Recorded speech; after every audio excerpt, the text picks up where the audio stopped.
혹시 이런 느낌 들어본 적 있나요? 마치 내가 다른 세상 사람인 것 같은 낯선 느낌. 주변을 둘러보면서 왜 나는 이런데 다른 사람들은 다 나랑 이렇게까지 다를까 하는 생각. 왜 사람들 사이에 있으면 금방 지쳐버리는 걸까요? 왜 어떤 대화는 나를 완전히 소모시키고 또 어떤 대화는 나를 살아나게 할까요?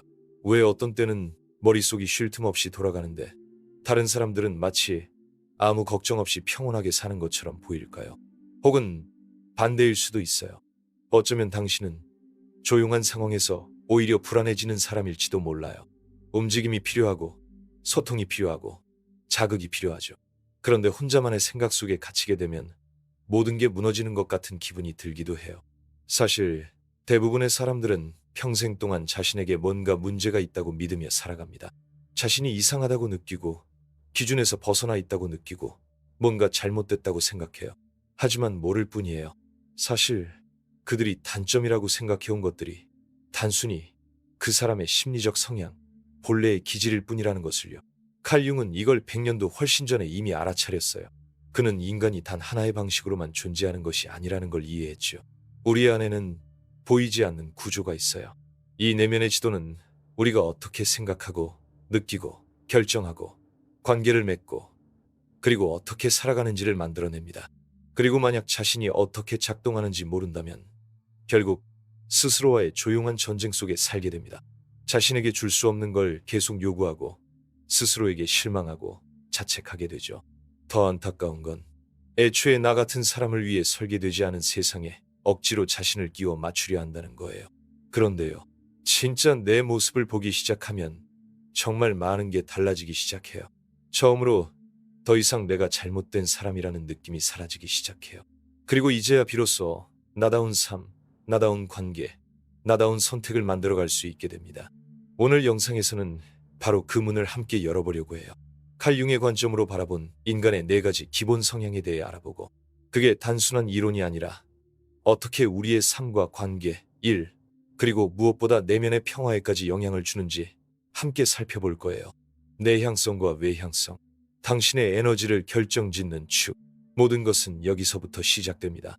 당신이 세상을 어떻게 바라보고 어떻게 결정을 내리고 정보를 어떻게 처리하는지에 대해 이야기하기 전에 가장 먼저 이해해야 할 아주 근본적인 축이 있어요. 바로 당신의 에너지가 어디로 흐르는가 하는 거죠. 칼 융은 이것을 내향성과 외향성이라고 불렀습니다. 그리고 1921년에 출간된 그의 책 심리 유형에서 처음으로 이 개념을 본격적으로 설명했죠. 이 책은 심리학 역사상 가장 복잡하고 깊이 있지만 여전히 많은 사람들이 제대로 이해하지 못하는 작품입니다. 그리고요, 이건 우리가 흔히 알고 있는 얕은 개념이 아니에요. 예를 들어 외향적이면 사교적이고 내향적이면 소심하다. 이런 식의 단순한 이야기가 아닙니다. 그건 너무 피상적인 표현이고 마치 캐리커처 같은 거예요. 융이 발견한 건 이것이 단순한 성격 특성이 아니라 우리의 심리적 에너지가 흐르는 방향이라는 사실이었죠. 외향적인 사람은 외부 세계에서 에너지를 얻습니다. 사람들과의 교류, 활동, 경험 속에서 자신을 채우죠. 그들의 정신은 항상 바깥을 향합니다. 사회, 환경, 현실 속에서 힘을 얻어요. 반대로 내향적인 사람은 에너지가 안으로 흐릅니다. 그들은 자신의 내면에서 충전합니다. 생각, 상상, 깊은 성찰, 자신만의 내적 과정이 바로 그들의 집이죠. 그리고 바로 여기서 보이지 않는 충돌이 시작됩니다. 현대사회는 특히 서구사회는 외향적인 사람을 기준으로 만들어졌거든요. 직장에서는 빠르고 말 잘하고 적극적이고 즉각적으로 반응하는 사람을 더 가치 있게 여깁니다. 그래서 많은 내향적인 사람들이 자라면서 자신이 뭔가 부족하다고 느껴요. 나는 왜 이렇게 느릴까? 나는 왜 이렇게 이상할까? 나는 왜 이렇게 남들과 동떨어진 것 같을까? 하지만 사실 그들은 자신의 본성대로 완벽하게 잘 작동하고 있었던 거예요. 이걸 일상 속에서 어떻게 느낄 수 있는지 한번 생각해 보세요. 회사에 그런 동료 한 명쯤 있잖아요. 아무리 회의가 이어져도 아무리 사람들과 대화를 해도 전혀 지치지 않는 사람. 그 사람에게는 그게 너무나 자연스러운 거예요. 하지만 반대로 단지 하루 종일 사람들과 어울려야 했다는 이유만으로 완전히 녹초가 되는 사람도 있죠. 그게 게으름도 아니고 에너지가 부족해서도 아니에요. 단지 그 사람의 배터리가 충전되는 장소가 다를 뿐이에요. 그건 조용함 속이고 내면의 공간이고 생각이 정리되는 시간 속이에요. 그리고 이 차이는 단순히 행동 패턴만 바꾸는 게 아닙니다. 삶 전체를 바꿔요. 어떤 일을 할 때 잘 맞는지, 어떤 관계가 나를 살리는지, 어떻게 사랑하고, 어떻게 일하고, 어떻게 쉬고, 어떻게 아파하는지까지. 예를 들어 외향적인 사람은 문제를 풀 때 사람들과 대화하고 공유하고 바로 행동하면서 답을 찾아가요. 반면에 내향적인 사람은 먼저 물러나야 합니다. 조용히 생각하고 내면에서 정리하고 이해한 다음에야 세상에 답을 돌려줄 수 있어요. 칼 융은 이걸 상담실 안에서 아주 명확하게 관찰했습니다. 그는 특히 내향적인 환자들이 외향적인 기준에 억지로 맞추려다 심리적 탈진에 빠지는 모습을 자주 봤죠. 심리 유형이라는 책에서도 실제 사례를 소개해요. 수년 동안 외향적인 척하며 살다가 결국 신경쇠약, 우울증, 심지어는 신체적 증상까지 겪게 된 사람들. 사실 그들은 본질적으로 깊은 내향인이었는데 말이에요. 그리고 이건 단순히 심리학 이론 속에만 존재하지 않아요. 문학에도 우리 삶의 이야기에도 아주 선명하게 드러납니다.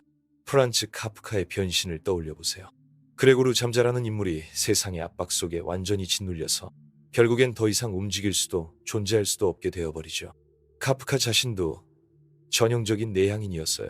그의 삶 전체가 세상의 요구와 자신의 내면 사이에서 끊임없이 충돌하며 흘러갔죠. 반대로 어니스트 헤밍웨이를 생각해 보세요. 그는 대표적인 외향인이었어요. 전쟁, 여행, 파티, 모험. 그는 바깥 세상 속에서 강렬한 경험을 찾아다녔고 그게 그의 정신을 살게 했죠. 그의 글 역시 굉장히 직관적이고 간결하고 구체적이에요. 그건 단순한 글쓰기 스타일이 아니었어요. 그의 정신이 외부 세계를 향해 있었기 때문에 자연스럽게 그런 방식으로 표현된 거예요. 이렇게 보면 알 수 있어요. 이건 단순히 행동의 문제가 아니에요. 우리 안에 존재하는 보이지 않는 지도 같은 거죠. 이 지도가 우리 일상의 아주 사소한 선택부터 인생에서 가장 깊은 결정을 내리는 방식까지 모두 영향을 줍니다. 그리고 만약 이 축을 이해하지 못하면 결국 자신이 아닌 누군가가 되려고 몸부림치게 돼요. 그 대가는 분명하게 나타납니다. 불안, 피로, 공허함, 그리고 세상과 단절된 느낌. 하지만 이걸 이해하기 시작하면 처음으로 비로소 진짜 나다운 선택을 할 수 있어요.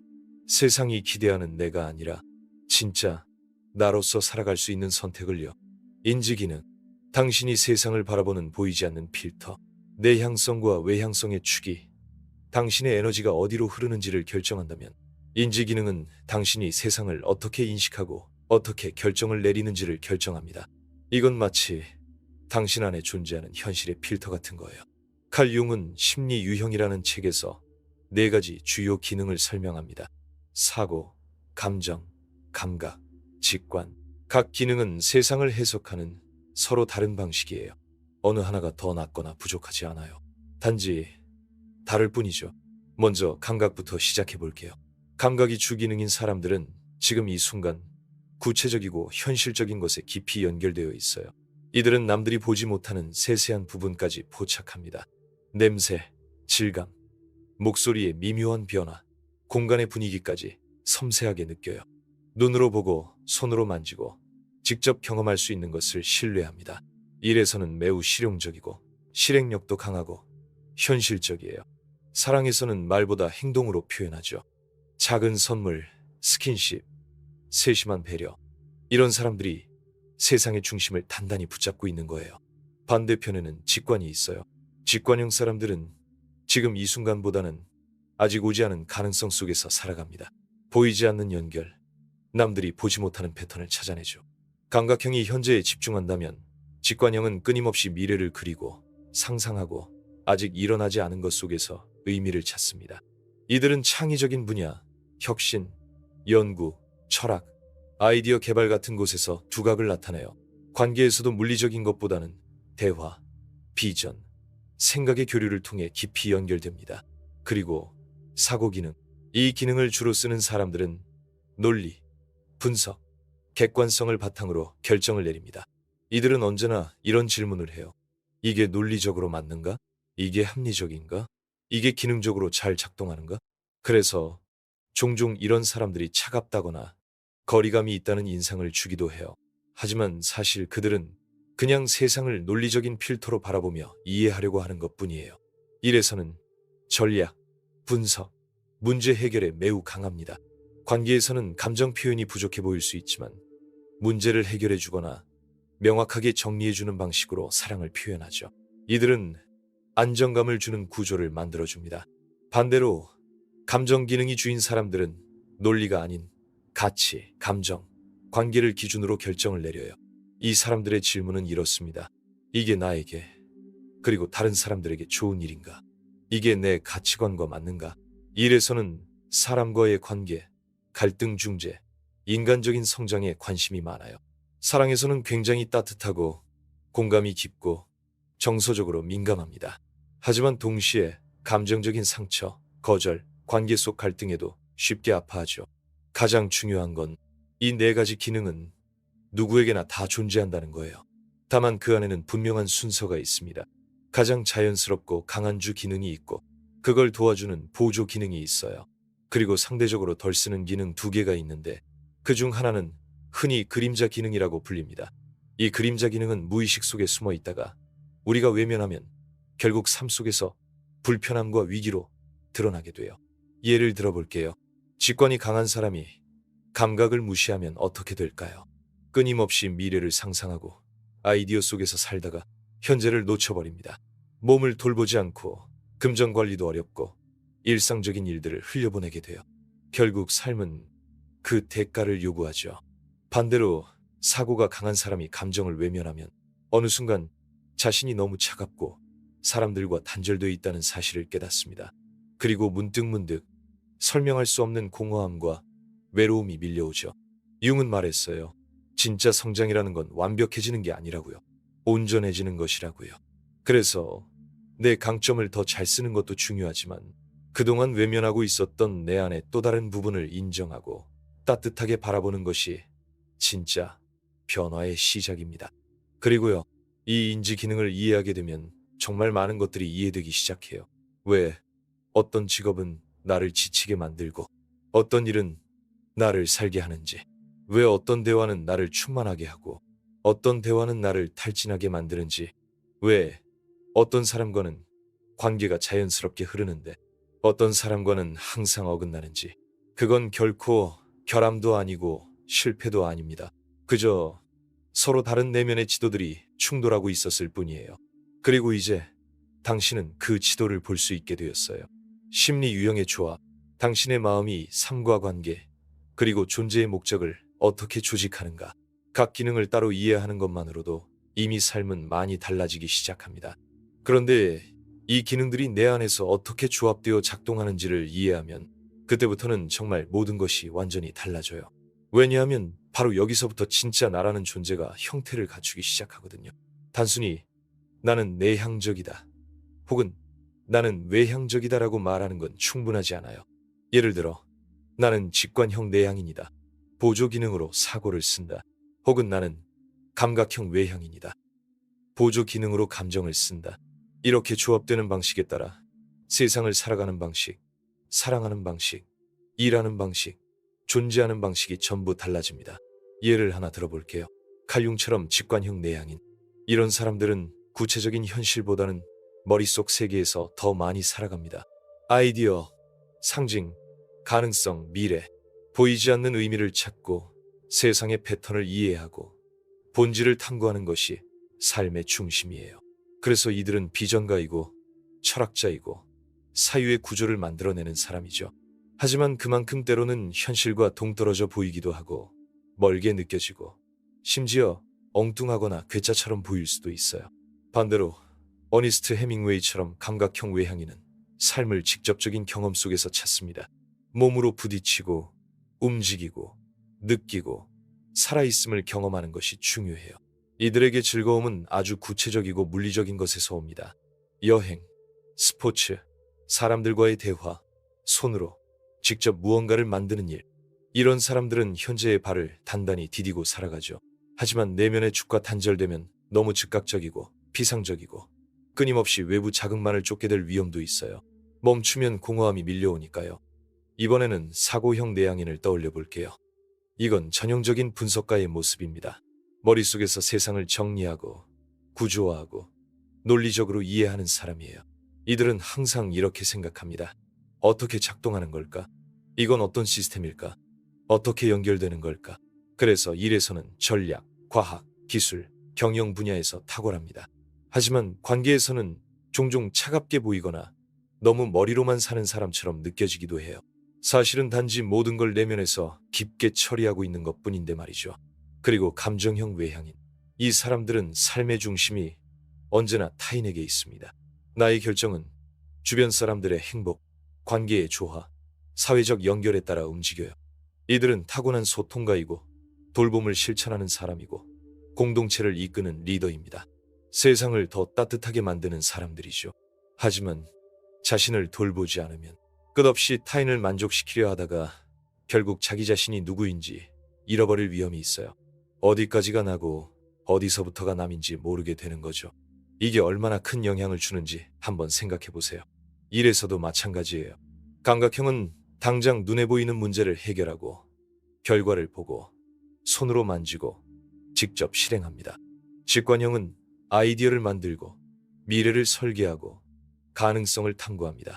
사고형은 논리와 구조, 시스템과 결과를 추구합니다.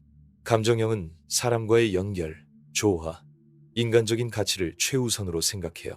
그런데 만약 내가 이 내면의 지도를 모른다면 계속 나에게 맞지 않는 틀에 나를 억지로 끼워 넣게 됩니다. 그리고 그 대가는 항상 같아요. 삶에서의 단절감, 관계도 마찬가지예요. 이 내면의 지도 충돌은 매일 어디에서든 벌어지고 있어요. 한쪽은 감정에 대해 이야기하고 싶어 하는데 다른 한쪽은 해결책이나 체크리스트로 대답해요. 한 사람은 지금을 즐기고 여행하고 경험하고 싶어 하는데 다른 한 사람은 집에 틀어박혀 인생을 깊이 성찰하고 싶어 하죠. 이건 사랑이 없는 게 아니에요. 반드시 궁합이 나쁜 것도 아니고요. 단지 심리적 지도가 너무 다를 뿐이에요. 융은 이렇게 말했어요. 인간 고통의 가장 큰 원인은 결국 내 삶이 아닌 삶을 살고 있을 때라고요. 그래서 내 심리 유형을 이해하는 건 일종의 해방입니다. 나 자신에 대한 비난으로부터, 비교로부터, 세상이 만든 기준으로부터 벗어나는 거예요.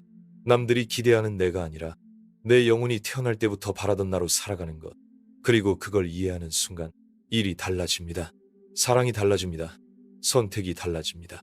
왜냐하면 이제야 비로소 세상이 기대하는 나가 아니라 진짜 나에게 맞는 삶을 살아가기 시작했으니까요.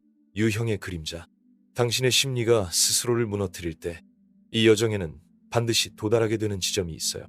바로 이전까지는 당신을 지켜주던 힘이 어느 순간부터 당신을 가두는 감옥으로 바뀌는 순간, 융은 이것을 유형의 그림자라고 불렀습니다.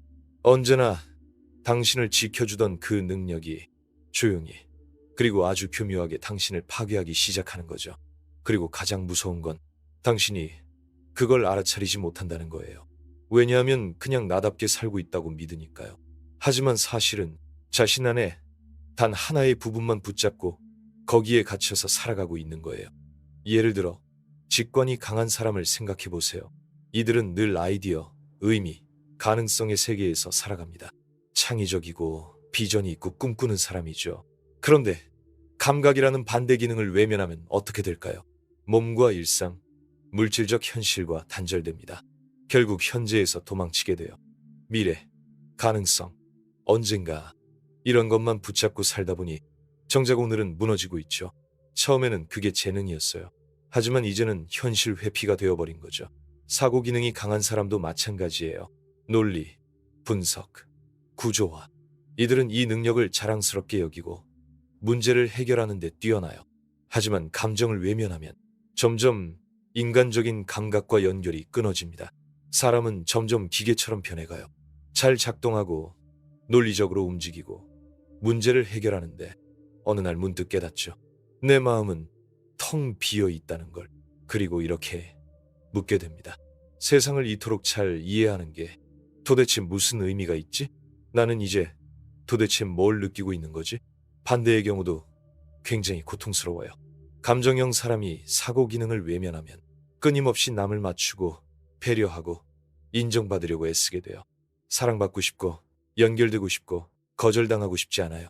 그런데 그 과정에서 나의 경계는 무너지고 나의 논리, 나의 생각, 나의 기준을 포기하게 됩니다. 그리고 어느 순간 깨닫죠. 나는 도대체 누구지? 남을 실망시키지 않으려고 애쓰다가 결국 가장 크게 실망한 건 나 자신이라는 걸. 감각형 사람의 그림자도 마찬가지예요.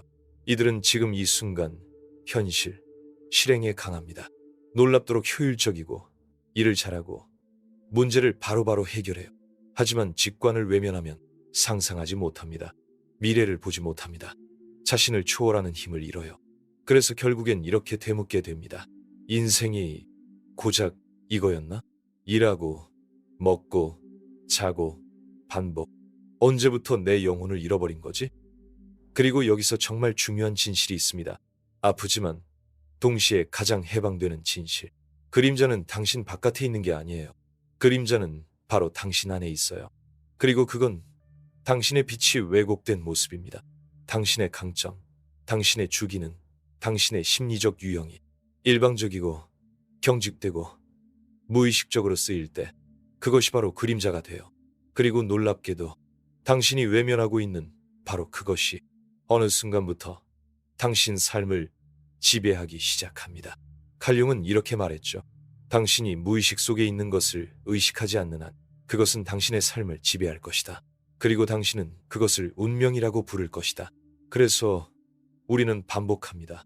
끊임없는 불안, 번아웃, 공허함, 좌절. 왜냐하면 평생 동안 이미 강한 것은 더 강하게 만들고 진짜로 필요한 영혼이 바라던 부분은 계속 외면해왔기 때문이죠. 이건 내 유형을 버리라는 이야기가 아니에요. 절대 아니에요. 오히려 반대예요. 내 본성을 더 잘 이해하고 그동안 외면해온 나의 또 다른 부분을 통합하는 것. 그 부분을 마주보면서 이렇게 말하는 거예요. 그래, 너도 나야. 괜찮아. 이제 내가 널 본다. 그 순간부터 모든 게 달라집니다. 당신의 에너지가 달라지고 당신의 존재감이 달라집니다. 이제 더 이상 방어하기 위해 존재하는 게 아니에요. 이제는 진짜로 존재하는 겁니다. 그리고 당신은 깨닫게 돼요. 나를 정의하는 것은 결코 내 주기능 하나가 아니라고. 나는 그보다 훨씬 더 크고 더 깊고 더 온전한 존재라는 걸. 나는 온전한 나다. 통합의 여정. 내 심리 유형의 감옥에서 벗어나 온전한 나로 살아가는 법. 이 여정에서 반드시 마주하게 되는 순간이 있어요. 바로 이렇게 깨닫게 되는 순간, 지금까지의 나로 사는 것만으로는 더 이상 충분하지 않다는 것. 그렇다고 내가 부족해서가 아니에요. 하지만 내 심리 유형이 만들어 놓은 자동적인 패턴만으로는 더 이상 나를 지탱할 수 없다는 걸 알게 되는 거죠. 바로 여기서부터 진짜 여정이 시작됩니다. 칼 융이 말한 개성화의 길, 완전한 나로 돌아가는 여정. 완벽해지는 것도 아니고 깨달음을 얻는 것도 아니에요. 단지 온전해지는 것. 그리고 아마 이것이 자기 이해에 가장 불편한 진실 중 하나일 거예요. 지금까지 나를 여기까지 데려다준 바로 그 힘이 이제는 나를 더 이상 앞으로 나아가지 못하게 만든다는 것. 내 주기능, 나를 항상 지켜주고 나에게 힘을 주고 세상에서 살아남게 해줬던 그 능력. 그게 이제는 나를 붙잡고 있는 족쇄가 되어버린 거예요. 마치 오랫동안 의지해온 지팡이가 어느 순간부터는 더 이상 달릴 수 없게 만드는 것처럼요. 융은 말했어요. 개성화는 내 유형을 거부하는 것이 아니라 그걸 통합하는 과정이라고. 그래, 나는 원래 이런 사람이야. 하지만 동시에 나는 평생 외면해왔던 그 부분도 나야. 이걸 인정하는 것부터가 시작이에요. 그리고 아주 조금씩 그동안 무의식 속에 가려져 있던 나의 또 다른 면을 의식의 빛으로 끌어올리는 거죠. 예를 들어 당신이 직관형이라면 꿈꾸고 상상하고 의미를 찾는 건 절대 포기할 필요 없어요. 오히려 그걸 더 잘 지켜내야 해요. 그러면서 동시에 몸으로 돌아오는 연습을 하는 거예요. 지금 이 순간으로, 현실로, 물질로, 아이디어를 구조로 바꾸고 꿈을 실제 삶의 형태로 바꾸는 것. 바로 그게 통합의 과정입니다. 사고형에게 이 여정은 논리를 포기하는 게 아니에요. 오히려 논리는 계속 내 곁에 있어요. 하지만 그 안에서 느껴보는 법을 배우는 거예요. 감정이 논리를 위협하는 게 아니라 서로가 서로를 보완한다는 걸 아는 것. 그리고 감정형에게 개성화는 경계를 세우는 법을 배우는 일이에요. 아니오라고 말하는 것. 모든 공감이 건강한 건 아니라는 것. 모든 관계의 조화가 내 감정적 건강보다 더 중요하지 않다는 걸 배우는 거죠. 때로는 나를 선택하는 것이 곧 남을 선택하지 않는 것임을 인정하는 것. 그리고 그것이 사랑이라는 것. 자기 사랑이 이기심이 아니라 삶의 기반이라는 걸 아는 것. 감각형에게 통합은 바깥 세계가 아닌 내면 세계로 내려가는 일입니다. 보이지 않는 것, 만질 수 없는 것, 하지만 느낄 수 있는 것들. 상징, 의미, 직관의 세계로 문을 여는 거죠. 왜냐하면 삶은 단순히 보이는 것만이 전부가 아니니까요.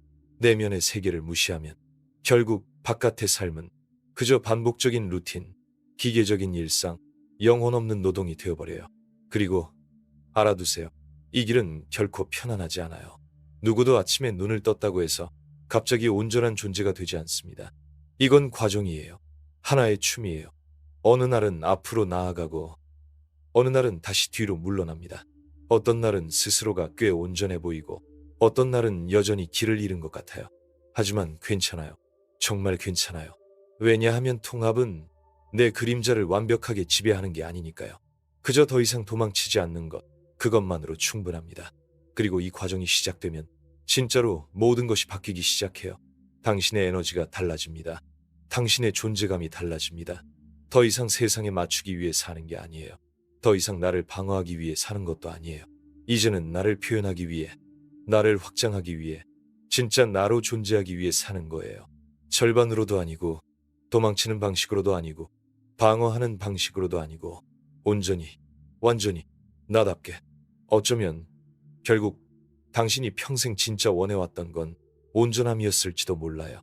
내 안에서 편안하게 존재하는 느낌. 내 삶 속에서 이방인처럼 살지 않는 것. 하지만 아무도 우리에게 이걸 가르쳐주지 않았어요. 대신 이렇게 가르쳤죠. 잘해야 한다. 어울려야 한다. 남을 만족시켜야 한다. 유용해야 한다. 효율적이어야 한다. 생산적이어야 한다. 이해받을 수 있어야 한다. 그러면서도 나 자신이어야 한다는 말은 없었어요. 그래서 우리는 평생을 고치려고 애쓰며 살아왔죠. 어딘가에 끼워 맞추려고. 좀 더 외향적으로, 좀 더 논리적으로, 좀 더 현재에 집중하는 사람처럼, 좀 더 감성적인 사람처럼 남들이 보기에 괜찮아 보일 무언가가 되려고 그렇게 애쓰다 보니 어느새 진짜 내가 누구였는지 잊어버리고 말았어요. 칼 융은 말했어요. 인생에서 가장 큰 특권은 진짜 나 자신이 되는 것이라고. 어쩌면 모든 변화는 바로 이 순간에서 시작되는 걸지도 몰라요. 나한테 문제가 있었던 게 아니었구나. 애초에 그런 건 존재하지 않았구나. 문제가 있었던 게 아니라 단지 나만의 지도가 있었던 거예요. 아무도 읽는 법을 가르쳐주지 않았던 그 지도. 그리고 이제 어쩌면 처음으로 당신은 이해하기 시작했어요. 내가 나로 존재하는 건 결코 결함이 아니라는 걸. 내가 이렇게 작동하는 건 결코 잘못이 아니라는 걸. 내가 필요로 하는 것들이 결코 실패가 아니라는 걸. 세상은 당신에게 스스로를 버리는 법을 가르쳤어요.